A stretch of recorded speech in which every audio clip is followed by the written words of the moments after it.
see here. Okay. Ladies and gentlemen, welcome to the Noemi and Co podcast. Okay, you are in my home in Nairobi. Yes, your girl is just moving in and has no furniture. But anyways, welcome. So if I haven't said it already, please do subscribe. Don't be that person that gatekeeps, and share my content with people. That way we can build Africa. So anyways, for today, you guys, this topic, honestly, it may just get me canceled, but you know what? No, like we need to talk about it. I'm gonna talk about something that is uncomfortable, that will make me look like a weirdo. I hope the algorithm doesn't cancel this content, but it needs to be talked about. The concept of war and how war is one of the biggest tools of wealth building. Ladies and gentlemen, money and wealth is built in chaos. When there's too much structure, you're already late to the game. All right, so let's begin. And as always, if I'm looking at my laptop, it's because your girl takes notes before recording. That way I don't go off tangent. And there are key points that I think about a lot before I record my podcast that I want to make sure that I cover and I talk to you guys about. So here's the thing that's very uncomfortable. And I know, here's the thing with war. We often talk about war from the point of view of tragedy, loss of humanity, loss of faith in politics, let's be honest. But we never talk about war from the point of view of who is on the winning side of making money. Listen, social media right now is become so depressing. I actually don't consume social media as much as people think I do. Yes, you're watching me right now on YouTube, which is a social media platform, but you turn on YouTube, you turn on TikTok, you go to a dinner party, all people talk about is war. All people talk about is Iran this, Israel that, the United States this, oh my goodness, M23 DRC, oh my, what is happening between DRC and Rwanda, oh my goodness, mining, minerals, Sudan. It's become so demoralizing and depressing. But this is where my brain starts to go off. I'm like, okay, yes, it is sad. These are real lives. I can't even imagine living in parts of Sudan right now or parts of Goma, DRC. But let's be honest here. The moment the United States gets involved, money is being made. Who is making what money? And then, full transparency, during the Christmas holiday, I went through like an epiphany. I'm a Christian, but I'm like, let me dig deep into my faith. I started studying Judaism, and I talked about that in another video. And then I started studying Islam. And one pattern you see in religion through crusade is this idea of trade. Even in the Bible, the book of Ezekiel talks a lot about trading. Even Islam, you talk a lot about trading, and that's how they were able to go through the Arabia and spread the faith. But this is the thing, you look at a lot of these regions, the peninsula, a lot of it are near the sea. A lot of it are in these corridors. And what do we see now? These same nations, these same countries, Syria, Iran, Congo, there's always some kind of war. And DRC, I'm already predicting it. After minerals, the next war is going to be over water, because with everything going on with climate change, water is going to become a commodity. So let's not dig deep into what I've been learning a lot. And again, I'm not here to glorify war. I'm not here to tell you to become a warlord. But I think as people, hint, my skin color, we need to be aware of where the monies are happening, where it's moving, and be realistic here, rather than only focusing on the tragedy part of war. But let's talk about the leverage. And I don't want to come off as Machiavellic, but we need to be honest here. This is history repeating itself, and it's a pattern. So going back to me learning about history, the religious history, I started with religion, and then after Islam, I started looking at wealth. Who are some of the big names in history, and the US is an easy one to start with, that have built generational wealth? You go back, Rothschild, JP Morgan, Rockefeller, the peak of the wealth was during war times. Let's start. Lesson 1. War creates demand shocks that fortunes are built on. What does this mean? So when you look throughout history, the Rothschild, this is a very famous name. The first one, I think his name was like Nathan Mayer Rothschild. He started in textile trading out of Europe, but it wasn't until the British War effort against French Napoleon Bonaparte that really the Rothschild family's wealth quadrupled. So here's what people don't talk about. Governments like to borrow. Every wealthy nation today has so much debt. I'm like, where are they borrowing money from? But this is the thing. So during the British war against France, the government had borrowed money from the Rothschild family. And during the war, a lot of borders, you'll notice, they closed to not let the enemies in. But somehow, there are people that manage to still move money across borders. And this is how the Rothschild family built their wealth during that time. Another one is JP Morgan. This guy, you have to look him up. If you know the JP Morgan bank today, it's one of the biggest banks in the world, especially the US. JP Morgan didn't just become the wealthiest man in his time through commercial banking. What happened was that his firm at the time bailed out the US government during the panic of the 1893, and later on they financed the US ally during the World War I. So when nations are desperate, by nations we mean governments are desperate, believe me, they will pay premium in interest rate when you lend them money. The third one, Rockefeller. This is a family that's well known in the US history. Whether you love them or hate them, they are known for oil. Until this day, the Rockefeller family owns most oil companies in the United States. And Rockefeller, the OG, he created in the business world what we call vertical integration. And today it's in the form of shares, holding companies. But you know, they're good at cleaning their image. We know the Rockefeller Foundation as a way to sweep away all the other capital stuff that they do. But really, the Rockefeller, they started with Standard Oil explosive growth during the American Civil War. And later, during the World War I, oil fuels war. Ladies and gentlemen, I'm gonna repeat again. Oil fuels war. What is happening in Sudan? Oil, gold. Iran is in what area? Trading area for oil. Venezuela. Ladies and gentlemen, we need oil. I wish we didn't. I really wish we didn't, but we do. Let's go now to my favorite example. This one, the United States of America has to be applauded for its propaganda, because sometimes with the US, you want to hate the US government, but you also want to applaud them because they have this way of massaging their benevolence to the public eye in a way that I wish as Africans, we had that language and that know-how. Ukraine has been all over the internet. And I'm literally sitting there, I'm like, what is this obsession with Ukraine? Wheat, proximity to Russia. So let's talk about the US, for example. The United States government will go around saying that they have given over $100 billion to Ukraine since the year 2022.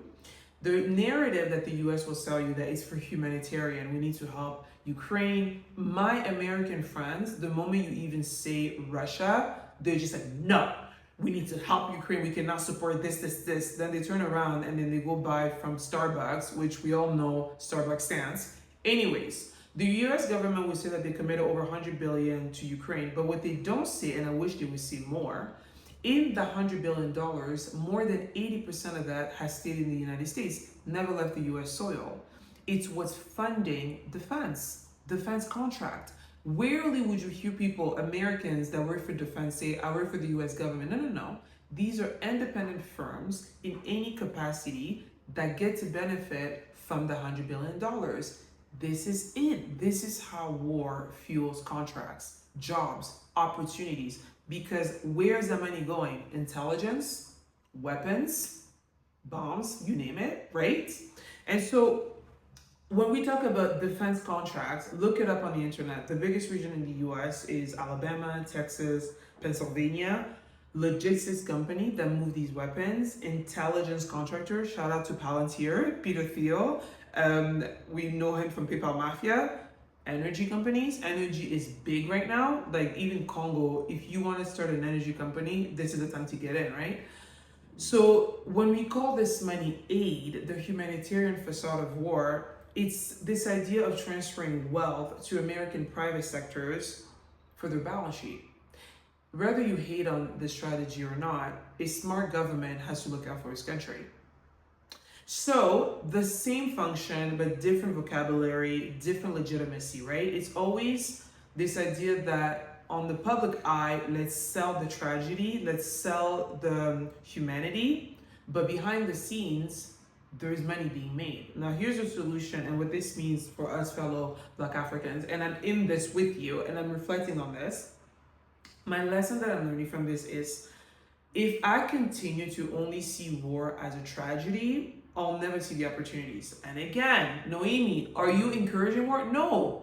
But I'm also seeing it for what it is. Hello? Like, I'm not saying become a war profiteer, become some weirdo that's like brainwashed by war and lead some kind of war crusade. What I'm saying is we need to understand that conflicts, chaos creates demand. Government borrow the most. Nations become desperate and lenders come in and give them money at a certain interest rate and boom, people make money. And demand is created this way. And business is all about supply and demand. So the question is not, is war bad? Of course, it's bad. I think the question that I wish we would focus on is, given that conflict exists, it's just the reality. We're dealing with big nations and their egos. What needs to emerge that someone is going to meet that demand? And should that be you and me? Question mark. All right, let's go to lesson number 2. You guys, this topic, I've been studying this for so long and I'm so happy that I can share with you guys. Okay, let's talk about the DRC, my native country, and I'll also touch on Sudan because I've been studying Sudan quite a lot. The African continent is a massive continent. I am born in Kinshasa, DRC, capital city, and I left when I was young, mostly lived in Canada, and now I've been back the last 4 or 5 years full time. I was born in 1991, damn I'm old, but anyways, you guys, since I was a kid, I don't remember ever hearing Goma, Bukavu, Kivu region, which is the east of DRC, I'm not from there, ever hearing those areas being in peace since I was a kid, and I'm born in the 90s. I'm sure it was at peace during colonial time when Belgium was extracting, but since I was a kid, I've never heard the east of Congo be at peace. And it's the same cyclical pattern from 90s when Laurent Kabila took over to now today. It's the same story over and over again. And what we hear is that multiple generations have known nothing else but war. You talk to people in the Goma area, that's all they know. Now we just have the technology, the internet to expose it, but this is a norm for a lot of those people. And who profits from this? You guys, the number one profiter, and I had to write this down, is NGOs. I'm so sorry, but you're talking to a girl who comes from an NGO world. You guys, that's how I started my career. I studied global health in Canada, which is pretty much international development for aid for healthcare, mixed with a little bit of epidemiology. Started my career there. My first startup was in Bukavu, Dr. Mukwege. I'm telling you, the east of Congo runs on NGOs. NGOs are a business in itself. I had to learn the hard way that $100,000 grant is not going to be able to move the dial for me to build a $10 million industrial factory. It just won't. It's not enough.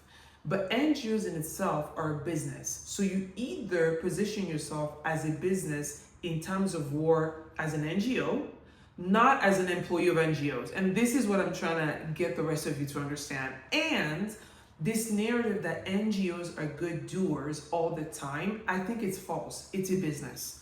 Don't get me wrong. How NGOs came about is this idea that governments are weak on its own. NGOs are able to serve the poor, the vulnerable population in ways that the government is not able to. But I'm so sorry, when NGOs have been in a country, in a sector for multiple decades, since the 90s, you are no longer supplying government efforts. You've become the government. Let's talk in terms of the monies. NGOs, where does the money go? International consultants flow from Geneva into Nairobi. Nairobi right now, the United Nations. Let me tell you something. It's an entire community here. My apartment building, if you go to the garage, all red plaque, UN, UN, UN. World Bank have moved their staff here. Where does this money go? And let me just tell you, I live in Nairobi in a nice neighborhood. These NGO folks are not living in the hood.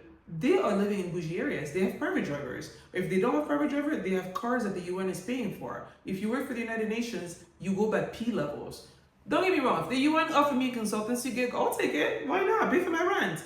But to act like it's not a business, to act like they're not profiting from the chaos, to act like the World Bank, the IMF, they're lenders to nations that they know don't even pay by these loans, let's be honest, it's a business. And when it comes to NGOs, you guys, I got the numbers, and these numbers, I got it from 3 friends, one that works for the UN, one that works for the World Bank, and the third one, I forgot the name. These expats in Goma are earning anywhere from 150,000 to 250,000. And how they justify the salary is that it's a dangerous area, so they have to be paid more. Why don't we hire locals to do the job? Oh wait, you do hire locals, but let me tell you something about the locals. The moment you have a Congolese passport, they justify paying you 10% of what an American should be paid. See, I'm not saying NGOs don't do anything. They do sometimes, but I just think we need to move away from this narrative that NGOs are just these like good Samaritans. They don't expect anything in return. They get paid pennies in order to save lives. No, you work for the UN. Your kid's tuition fee is paid for in some of the top US schools.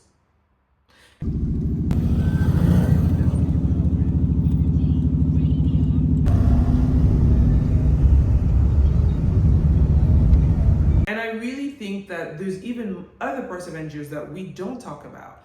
Recently, I was talking to a guy who works for a very famous NGO actually, and right now their focus is logistics. How do we move goods, literally food, water, supply, into Goma, into I think south of Sudan is where the war is happening, or north, I can't keep up. But literally, that's all they do.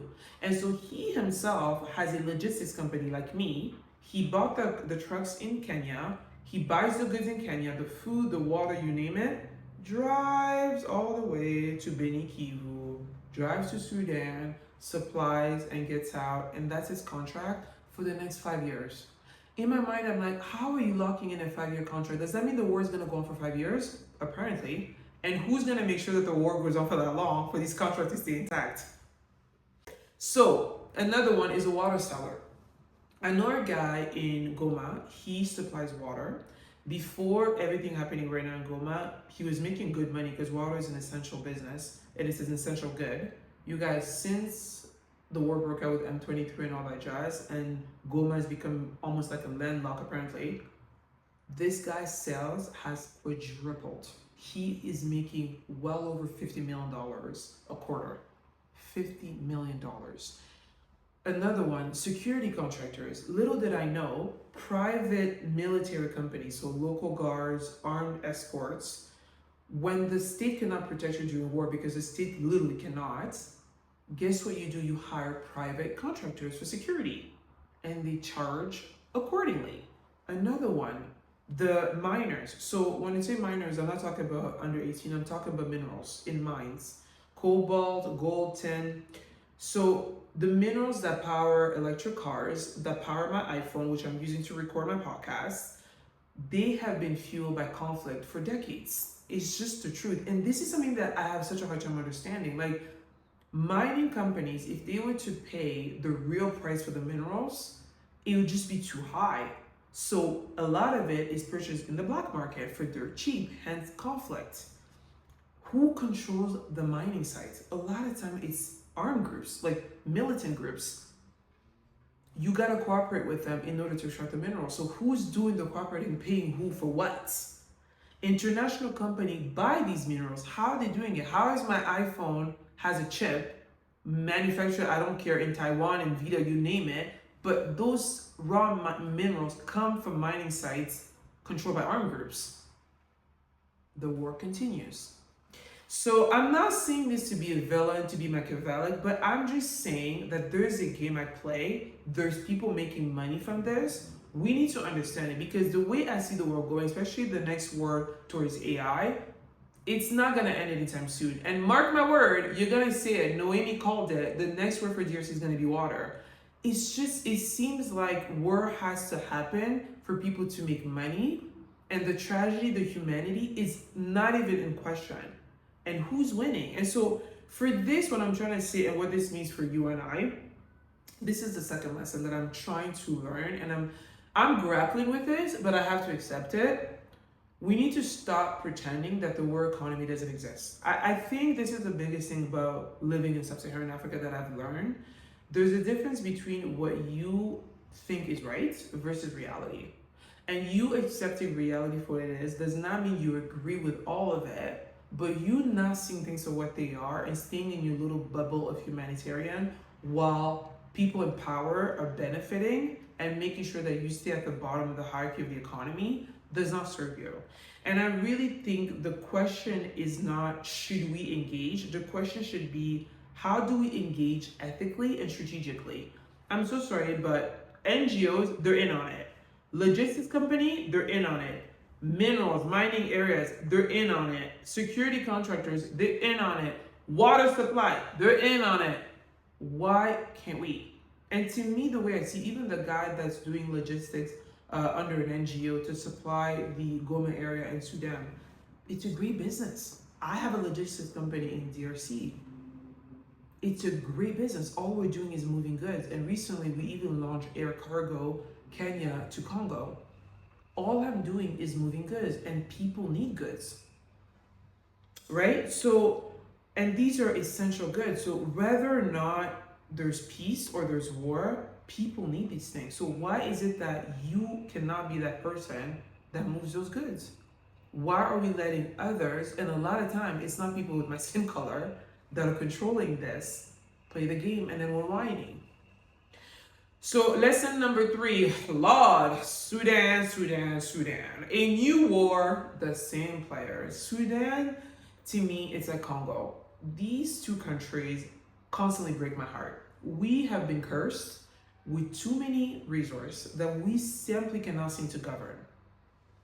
So Sudan, apparently, and I've been studying, and this is the thing, again, I was born post-colonization in Francophone Africa, where you're not raised to learn the history of your own continent. You are learning to learn the history of Belgium. Then I moved to Canada, you learn the history of Canada, you're not learning the history of Congo.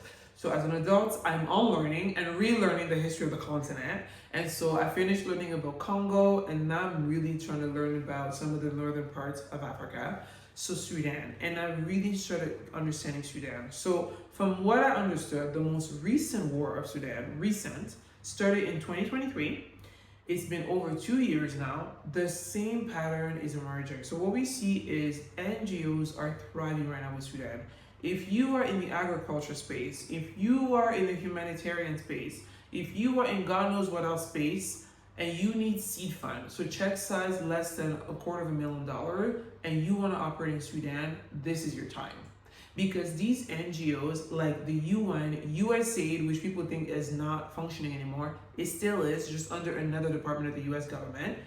The Red Cross, the IMF, they have flooded into Sudan like a disease, okay?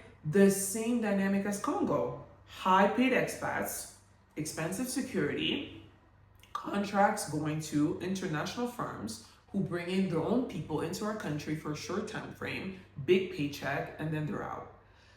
Literally, Sudan Humanitarian Fund report, I had to note this down, less than 30% of aid money actually reaches local grassroots organization. The rest goes to international partners, logistics, and overhead. The private sector is winning right now with Sudan. Winning. Like, I don't care who you are, what you say. I literally know a guy, not Sudanese, not Congolese. You know what this guy does? He goes, extracts oil from Sudan, processes it, and sells it to DRC, Goma, Kisangani area. Man is extracting from war, supplying war zones. Let me tell you something. Oil in Sudan is still flooding. It's still flowing like you have no idea. Car companies like Mercedes, for those of you who love to flex on Mercedes cars, they love Sudan. That's where they get a lot of their oil, and they're even sponsoring some lobbying. You guys, Sudan has so much oil, so much gold. The few refineries that are in the area in Sudan are not even in war zones. They're chilling. Production continues, revenue continues. Agriculture in Sudan has not stopped. Yes, some people are being killed in the agricultural sites, but it has not stopped. The mechanism of farming schemes in, I think it's called Al Jariza State, you guys, when there's not a direct crossfire, people are producing. Let me tell you something. Sorghum, wheat, sesame in Sudan. Food is needed. Food is money. Moving the goods is money. You guys, logistics has exploded in Sudan in a way that I can't even fathom. If you can get a truck in Kenya, which there's too many trucks here that are unused, loans are very easy to get here in Kenya. Get a truck, buy things like food, medicine, fuel. You're able to get it to Sudan. All those require trucks, lots of trucks. And people who are owning those trucks and moving those goods are making a killing in silence. Telecom, MTN, Zain, Sudatel, people need to communicate. Telecom companies are making so much money right now because people are sending money to each other. Hello, you're not gonna go physically to a bank. You're not gonna go physically to Western Union, drop the cash. Mobile money is the winning game during war times. The gold rush, you guys, Sudan has gold, lots of gold. And during war, gold becomes even more valuable. Look what's happening with the dollar right now. Everybody's trying to move away from the dollar. So what are they doing? They're going back in, this is history. Gold was always that backup currency with that value that doesn't fluctuate as much. People want that gold. You guys, the parallel is the same with Congo. Same dynamic, different countries. The war economy is not unique to Congo. It's a pattern across the world, across the continent. And who are the people winning? Not the victim, they're sacrificed. The ones who position themselves to serve the need during wartime are the biggest asset during war. And this is a diaspora question that we all need to ask ourselves. And this is something that I'm really grappling with, honestly. Where is Sudan diaspora doing all of this? Where is the Congolese diaspora doing all of this? Are we sending remnants? Are we worried about our families? But are we also building businesses that serves the war economy? And hence why I'm using the word serving, because when NGO are serving during war, we applaud it. But why is it that the diaspora is not supplying water to its people? And when supplying water, you can't make it free because you need to sustain the operation of your water business. So this is all, this is what I'm just saying right now, is like, all of this is happening in Sudan, but the people who are capturing the value are not the victims. I don't even think it's most Sudanese people. And the question is, why is it that more of us are not positioning ourselves to serve during these economical times? Let's go to point number 4. I hope I've not lost you guys. I'm super into this topic. Point number 4, and I think after this one, I'll try to wrap it up. But lesson number 4 is the diaspora morality trap. This one is something that even I struggle with. I really struggle with this. And talking about the war economy, the hardest part for me is the morality. Again, going back to what I said at the beginning, when we think of war, we focus on the tragedy. We focus on the lost lives. We focus on the fact that we've lost faith in humanity and politics. But I just think that we need to see reality for what it is, especially as Africans, especially the diaspora. We need to stop treating war as something that's happening to us rather than being folks that position ourselves within it. Why do we only see conflict as tragedy, whereas other ethnicity, other race, other cultures, they see it as an economic opportunity? And if anything, they're the one fueling it because they've understood that if they fuel war, they make money out of war. And I think it's because we have a tendency of internalizing something that we don't want to say out loud, that making money during suffering is wrong. It's morally wrong, it's ethically wrong, that good people should not profit from war.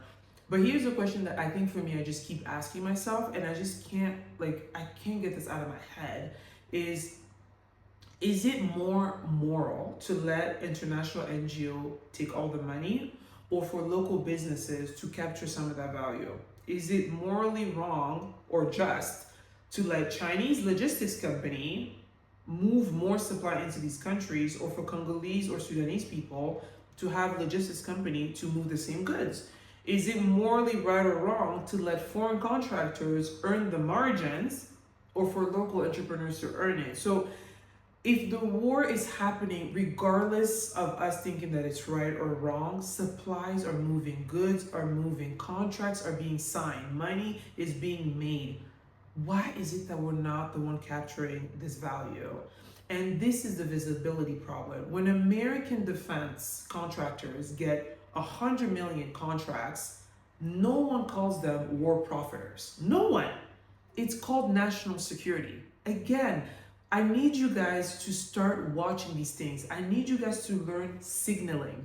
What are the kind of words, vocabulary that certain nations use to justify making money during chaos, that somehow we are the victims and we don't seem to understand what's at play here. And again, oh God, sorry guys, it's raining and I thought that my window was shattered. Anyways. And again, when NGOs, directors from the United Nations earn $250,000 a year managing programs in war zones, no one calls them war profiteers. The UN is even applauded. And Africans, we dream of working for the UN. We don't think of supplying as contractors. We want to be at the P level and work with the UN. But to me, that's weird. We call that humanitarian work and we applaud it. And when Lebanese traders, shout out to the Lebanese, no shade, love their food, love their culture, but let's be honest, when they're trading in Goma to sell fuel at double the price, they're called profiteers. They're demonized. Same function, different vocabulary, different legitimacy. And I think for me, the solution is actually quite simple. And this is the fourth lesson learned here. Separate the morality from serving the need that is created during war. When I say serving need, ladies and gentlemen, business is about supply and demand.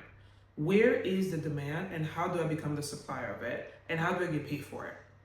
People have to eat. People have to drink water. People have to survive even during chaotic times. And at the top level, governments, you name it, they either need money lended or they need subcontractors to deliver what they have to do in order to make money. So if you are arming combatants, you're part of the problem. And this is where sometimes I critique the United States. Stop this romanticizing of our troops are going in to help and save lives. No one calls you to do that. You're making money by creating weapons and supplying it sometimes to the wrong people. But if you're supplying water to displaced families, you're meeting a need. And yes, you should be paid for that. The line matters. But if you refuse to engage at all, you're staying on the sideline while others are building and capitalizing on your soil.